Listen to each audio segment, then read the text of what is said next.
Hey, it's your girl Nicole, and welcome to the Risers Hub podcast. It is still the month of May, which means we are still in Mental Fitness Awareness Month. So today, we are going to be talking about building a community and the importance of having good people around you. I'm going to have a little help from my friends all the way from San Diego. So get your earplugs, turn up the volume, and let's talk about community.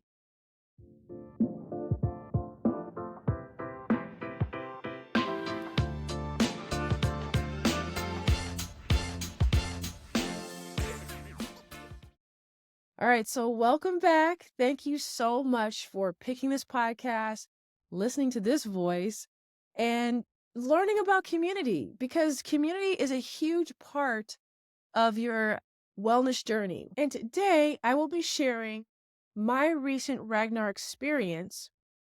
And if you're wondering why, well, the first reason is we had so much fun. And it's my community, it's my base. San Diego is still very much a home for me. And I have invited two of my beloved friends and community leaders from San Diego, Jessica Walton and Carla Roshin Faust. Now, community is extremely important when you are building a healthy and authentic lifestyle. So even though we are talking about running, replace running with community and listen for some golden nuggets to consider when looking for your tribe. Now, if you have never heard of a Ragnar relay, this is what it is. A Ragnar relay is a long-distance relay race that covers anywhere between 120 to 200 miles, depending on the specific event. Teams typically consist of 6 to 12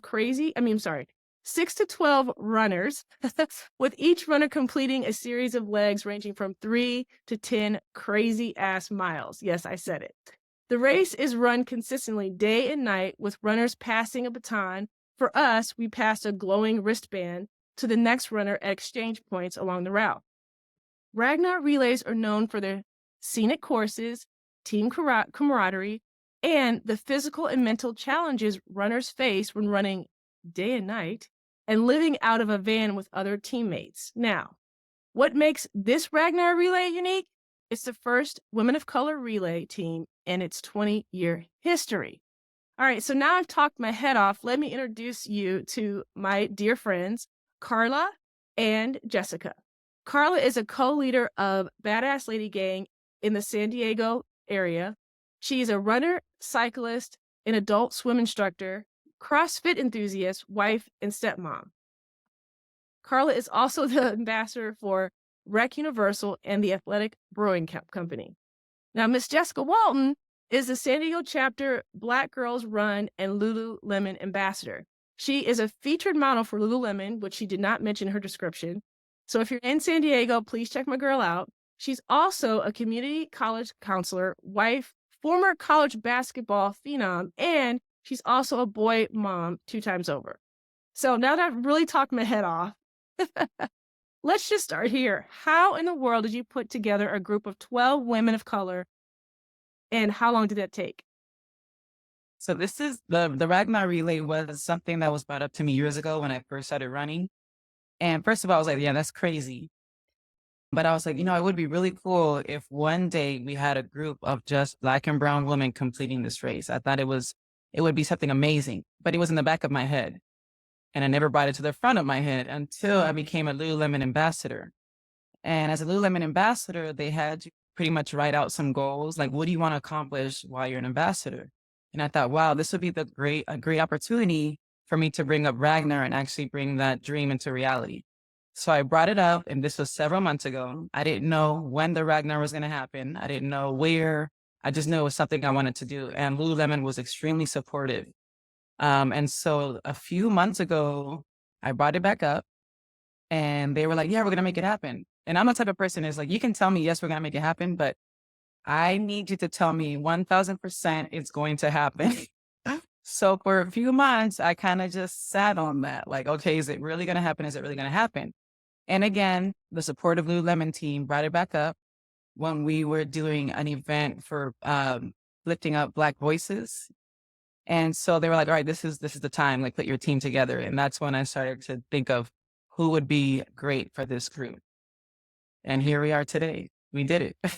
Yeah, she sent me a text, everybody, and I was reading the text like, "Oh my gosh," and there was a huge pause for my answer, and then she texts me back and she's like, "Everything's paid for. All you have to do is get a ticket." I'm like, "Okay, I'm there." Ah, yeah, I mean, it was amazing putting the group together because I thought of women who were powerful, who have made an impact in my life, in the run community life here in San Diego. And I also had to think of women that I could be in a van with overnight for several hours, who I was going to be okay with after this event. And so everyone was handpicked. And let me tell you, the 12 women who did this race, they were the perfect group of women to do this race. I mean, we haven't stopped talking about it since April 12th. Okay. Every single day we're sending text, reminiscing and bringing up stories. And so we're looking forward to continuing on with this. And we're thinking that next year we may even have maybe 2 or 3 different teams. Wow, and what's interesting about runners is, we do an event, we post our Monday medal pictures, and that's it. I think we're still posting pictures from April 14th, like everybody. And Carla, you've done Ragnars before. So how many Ragnars have you done and how did you get involved with this particular group? So before I answer that question, I wanted to say that the invite from Jess, it actually came very like bachelorette, like, here's the rose, will you take it? Like, how can I say no to you when you're putting all this in front of me? Anyways, I've done eight in total. Wow. And then what was the best experience that you had during this particular Ragnar? Well, there's so many best parts, to be honest with you, about this last one. It was very special. I cried a couple of times because, as you mentioned, it is the first time that Ragnar has a all woman black and brown team. And for me, it was like, sorry for saying this, like, shit, we're doing history, it's finally happening because I have done several ones and I look around and I was like, we're missing something, we're missing something. And I mentioned it several times, but maybe not to the correct group, you know?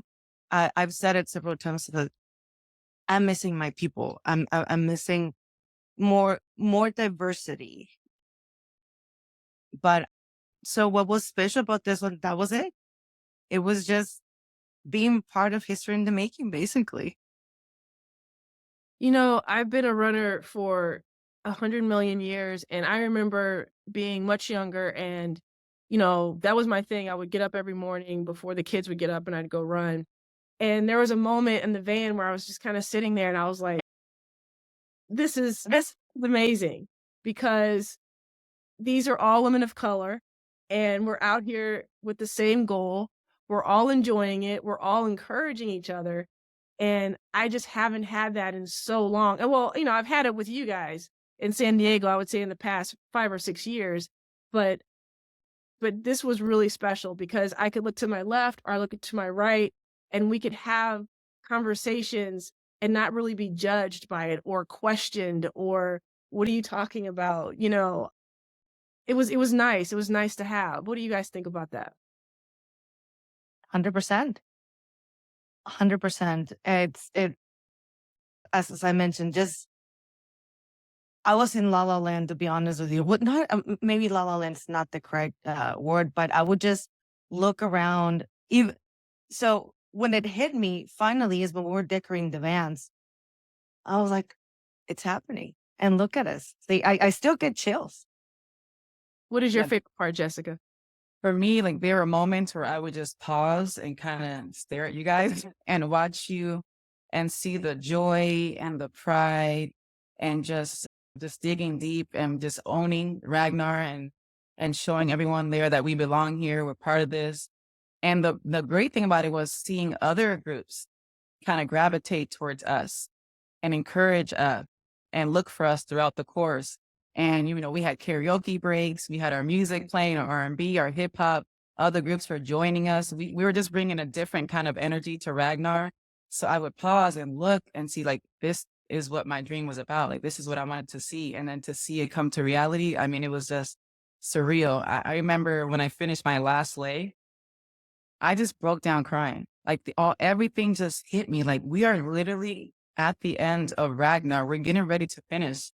And I just couldn't believe it. So, I mean, that was one of the many great memories that I have. Obviously, we all know the finish line was everyone's memory of almost Epic. making it to the finish line because we were just so excited and running the wrong direction. But just for it all to come together, the vision, and we didn't plan this for very long. I remember Carla, she had me a little bit worried, or maybe I had her worried because she was like, when I do Ragnar's, we usually plan this out for a year. And I think we maybe planned it for 2 months and had two Zoom. I think it was 3 months at the most. 3 months. Yeah, 3 months maybe. And we had 2 Zoom meetings, but everything came together perfectly. And so that was just amazing to see all that. Let me tell you how organized it was to me, because I'm 3 hours away now. And every time you guys had a meeting, I'm like, I'm going to bed. I don't know what they're doing. I don't know what they're talking about. And there was a group text, and the group text would just go and go and go. And I look at my phone, there's like 50 messages. I'm like, I can't keep up. But when I got there and you guys picked me up from the airport, and then like everything was set up, like, in short of me having to go to Lululemon and pick up my gear, like everything else was pretty much done. And so that's how organized it is. So I think if there's anything you guys need to be very proud of, is just that part. Because, sometimes you walk into something and it could be a total mess or half of a mess. And I can't tell you that there was anything I was like, well, they could have done this part better. Like it never crossed my mind. And so the reason why this is an important podcast to me is because all three of us have built communities. I think that the Ragnar is an extension of Black Girls Run, Badass Lady Gang, and when I would do my Black Women Rock Run, I think that was an extension and a representation of all the things we have been doing in the past 6 or 7 years. And I could not have done it I don't think with any other group. Sorry, folks, if you're out there listening. I love everybody equally, but this is a very special group for me because I met you guys during 2020, like for real, during the Breonna Taylor events. And then I think that's kind of where, and tell me if I'm wrong, that's kind of where everybody was like, oh, well, if they're doing this, we can do that. And if they're doing that, we can do this. And you could just see things popping off from this massive amount of people that would come and join each other, once or twice a month. So what do you look for when you are either building a community or you want to be a part of a community? I want to be able to have fun and most importantly, be myself. Show up as me, not put on a mask, not try to fit in, blend in with the group. I want to show up and be myself. And so when I am leading groups, I want everyone else to experience that. And it doesn't matter your background, where you're from, what you look like, ethnicity. I want you to feel welcomed in this presence. And so that's what's really important to me. Whether you're an athlete or you're going to run 1 mile that day, or you're going to walk, or you're doing a 20-mile, I want you to come and feel like you belong in that group and in that event and in whatever activity that is. So that's what's really important to me. That's what I look for when I show up to groups. And then that's what I hope to do when people are showing up to my runs and to my groups. I definitely agree with Jess. I remember giving a disclaimer to the people that showed up to some of my runs. I was like, just want to let you know, I'm a little intense, but I'm intense because I'm passionate. Right. I'm intense because I'm passionate and because I love what I'm doing, and I love seeing you guys here. And I always wanted to make sure that nobody felt left behind, nobody felt alone, that nobody felt like, well, I just showed up and they didn't care about me. I don't want to go back. Just feel comfortable, feel welcome, like Jess said, and just have fun, which is the most important part. Have fun. If you don't have fun, then you're doing it wrong for sure. You made me think of I think it was our second leg. Yes, it was our second leg. And Carla got lost. She had to run an extra 2 miles to find her way back. And for me, Carla, I don't know how you felt, but I know you were panicked and I know you were worried, but I was just chilling. I was like, well, whenever she gets here, she's going to get here. Like, we're here all night. And I knew that, and it was funny because I knew the area. That's where I lived for 4 years before I moved here. So when we got the okay for me to start, and then you just happened to be finishing and you were coming up, this is how well I know my girls. Like, I couldn't see anything, but I knew it was Carla. And just by, I guess, like your gait or something, I don't know what it was.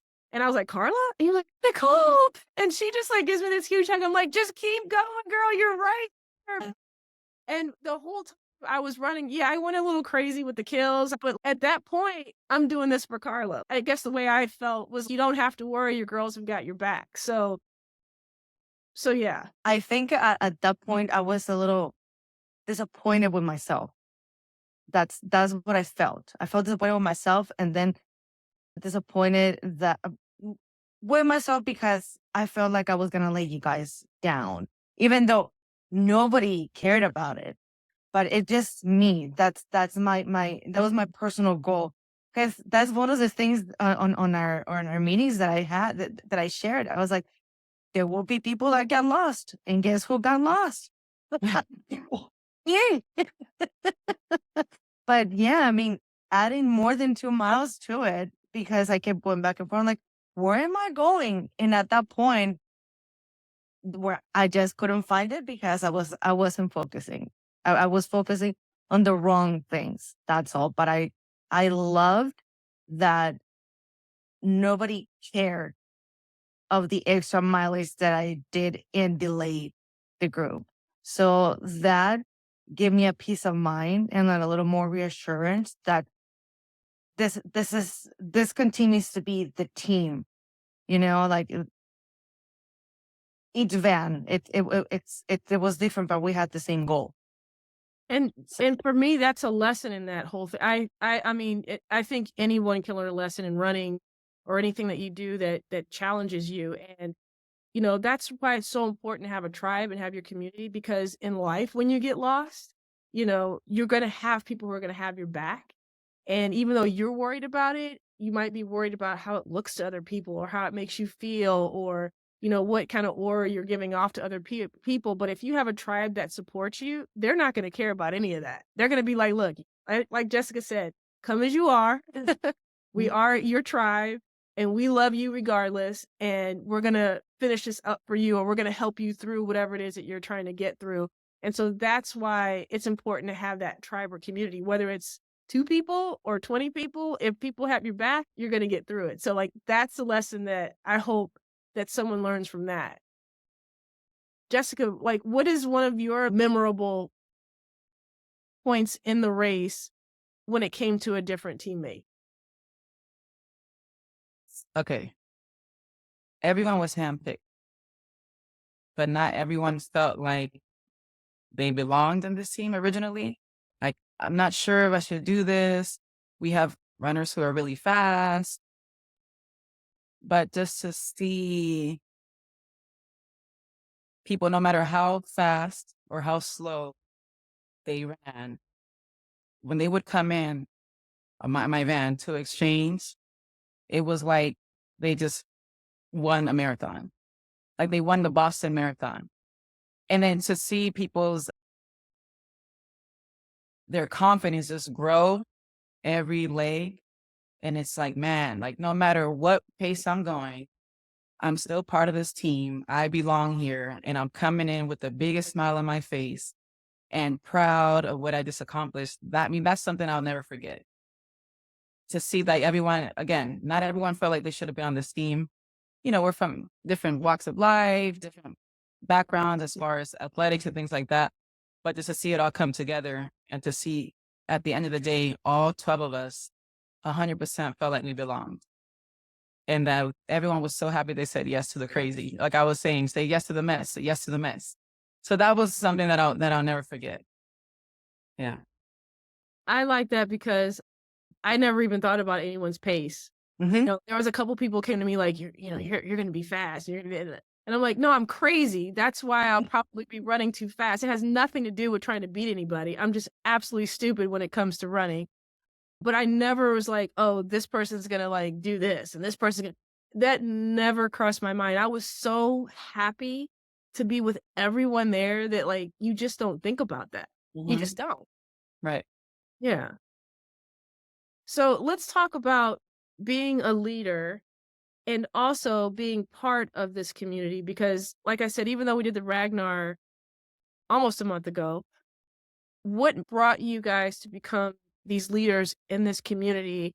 And then what is it doing for you personally in your own life? Because each of us have very busy, very crazy lives. And before we got on this podcast, we were talking about how we never sleep, Jessica. So let's talk a little bit about that. I'm gonna start first. So for me, it's very close to heart, and I'm pretty sure that everybody has their own story. But I wanted to make sure to be there and pay it forward. When I started, it was limited the amount of help and people around me that understood what I wanted to do and how I wanted to do it, what I wanted to be surrounded with. So I wanted to make sure that I was there, available and present for whoever needed it. So that was what um motivated me and drive me into being part of the community.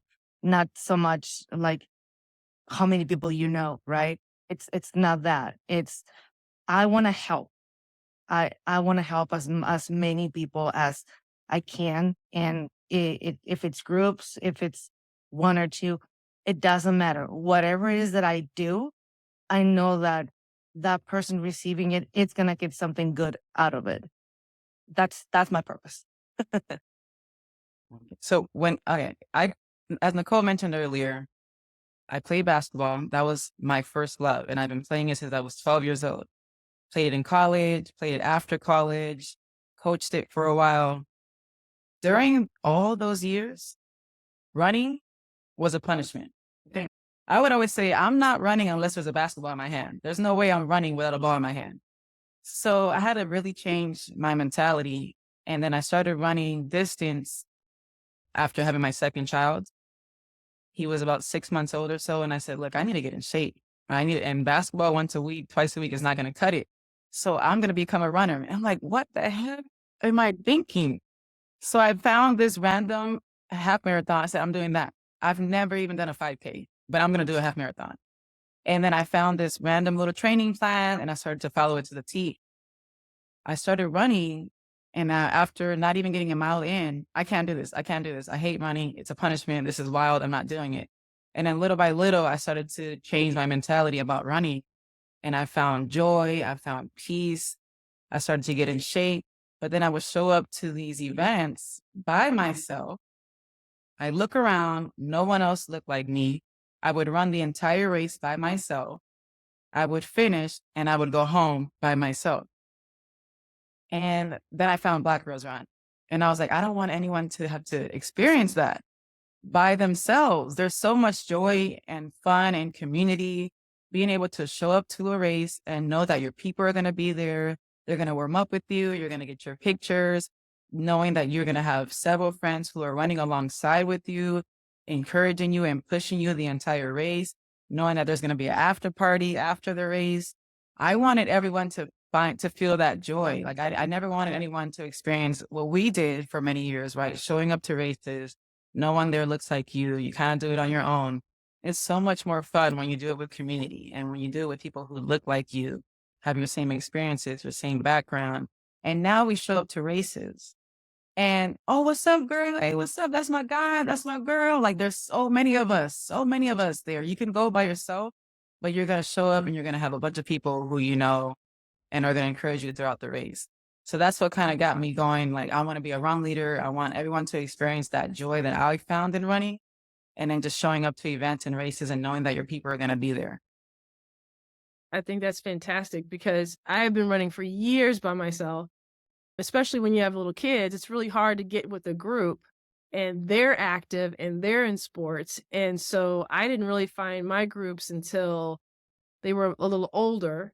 And I did duathlons, half marathons, everything from 5K to half marathon. And for me, like you said, it was peace and it helped me get through a lot of heartache and a lot of disappointment. I didn't lose who I was 100%, if that makes any sense. And so that's why community is extremely important. And then when I found you guys, it was interesting because I still remember the day I met you, Jessica, and I think I was giving you some bibs, and I came to your house, and it was during COVID, and we kept looking at each other like, "Who is this girl? Who is this woman? Why am I looking at myself?" And it was almost like this synergy that we knew something bigger was happening at that moment, but we couldn't articulate it. We were just like happy to exchange what hellos, and I think that was like amazing. And then Carla, with you, I know like I met you through the Tri Club, and then I would see you here and there through other events.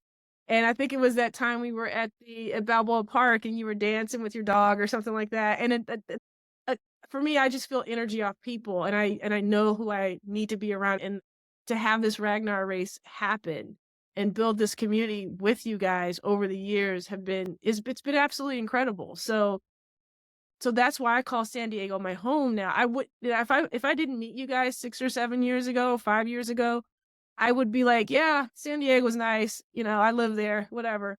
But now I can literally call it my home because I know that I can go there and hit anybody up and be like, okay, I need somewhere to stay. Can someone like house for a minute? And there wouldn't be even a question. So these are things that hopefully I'm sharing with the audience, and that when you're building your community and tribe, it's very important in your wellness journey. How do you balance the responsibilities of being a run leader with your own personal running goals, your own personal life, and all your aspirations? I guess you just drag everybody with you, right? I do show up to group runs, and the run leader in me immediately gets attracted to somebody that needs help. Or that I see that is struggling a little bit, or that they're in like the back of the corner, they don't want to say hi. I'm like, well, let me go say hi to you. You know? I'm always around. So I can't turn off my button, my on and off button. It's always on. I would like to think that I am a leader at heart, because I like to make sure, like I said, that everybody's feeling welcome anywhere. It doesn't even have to be at a run. I do it at the gym. I do it at the pool. I do it. I don't know. It's just, even on a bike ride. If I see somebody struggling going uphill, I'm like, hey, what's going on? Like, how can I help you? It's just in me. And when my family, well, luckily, all of us are very active, not in all disciplines. We don't have the same disciplines as hobbies, but we're all very active, and we understand that we have activities outside of work and outside the home. So we're very accommodating with each other. We just communicate a lot. It's a lot with my immediate family, my household. My other family doesn't understand nothing. How come you can't show up? You're doing what? You can't stay late? You can't drink? What do you mean? You're so boring. Well, I might be boring to you, but you know what? I'm enjoying what I'm doing. And that's funny. I'm going to mention something. That's how I personally weeded off some friends, because a lot of them disappeared, and my circle got really small. And I guess that's when you know who your true friends are, right? But anyways, that's another topic, I guess.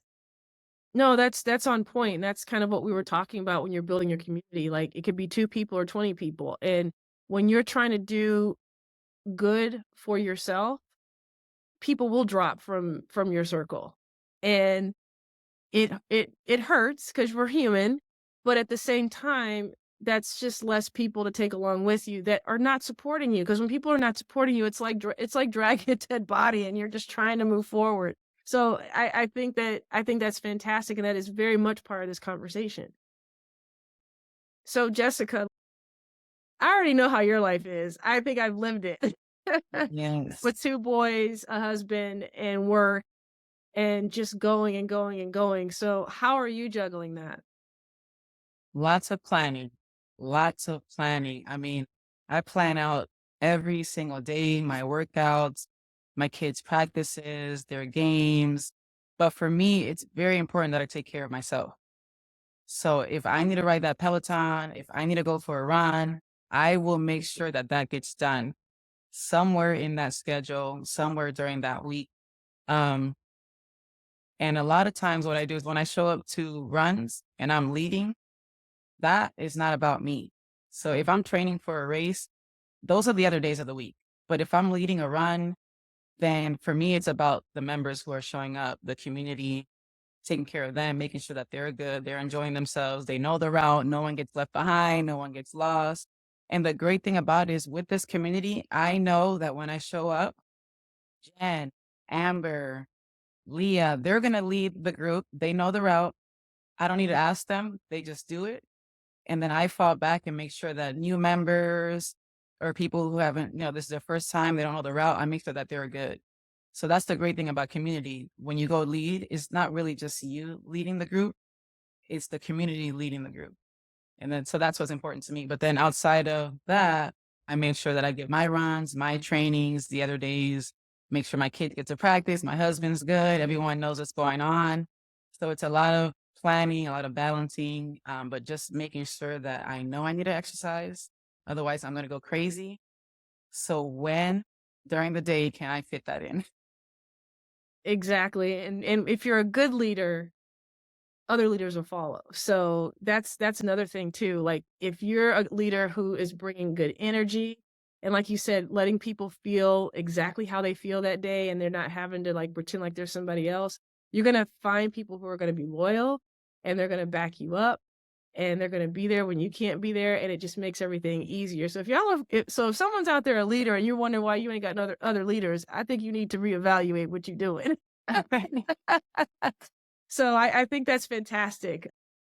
And then I think the last thing I want to ask both of you guys, what advice would you give to other leaders, not necessarily run leaders, but aspiring leaders facing similar challenges or opportunities in organizing events and clubs out there? I would say first, let's say you're only getting one or two people who show up consistently. Don't be discouraged. Okay, continue to show up. People will come.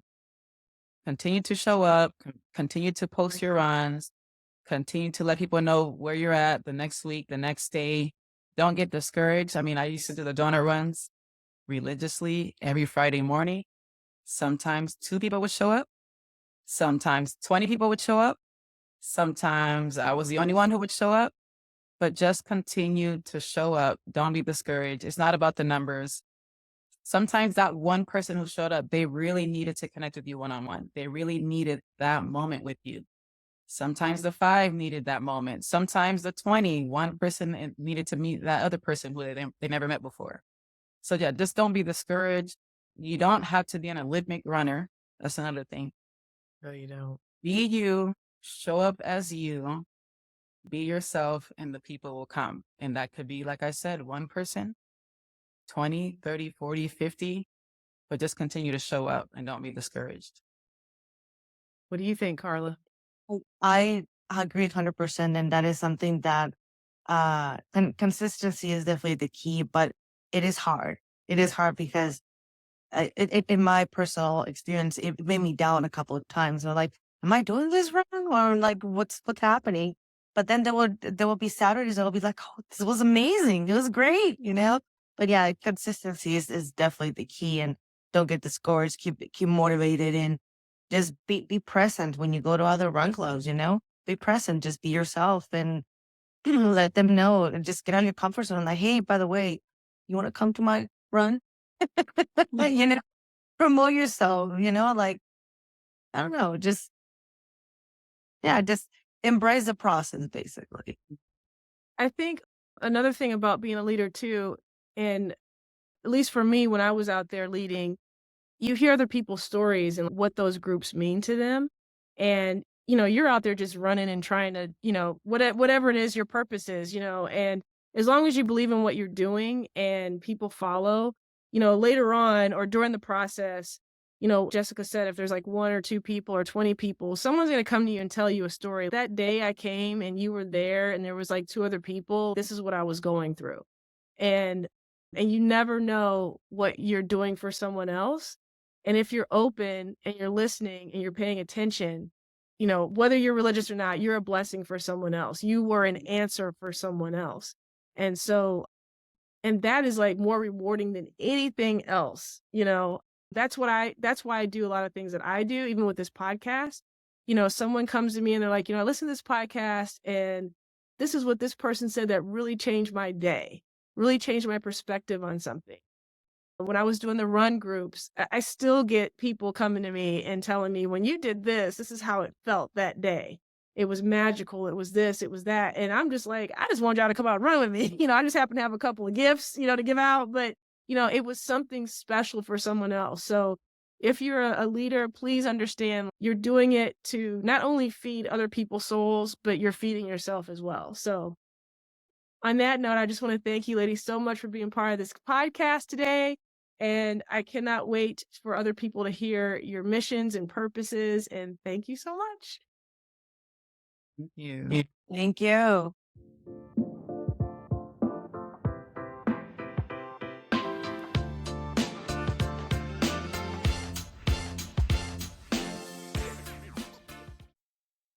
Hey, thanks for tuning in. Remember, this podcast is meant for both education and entertainment purposes only.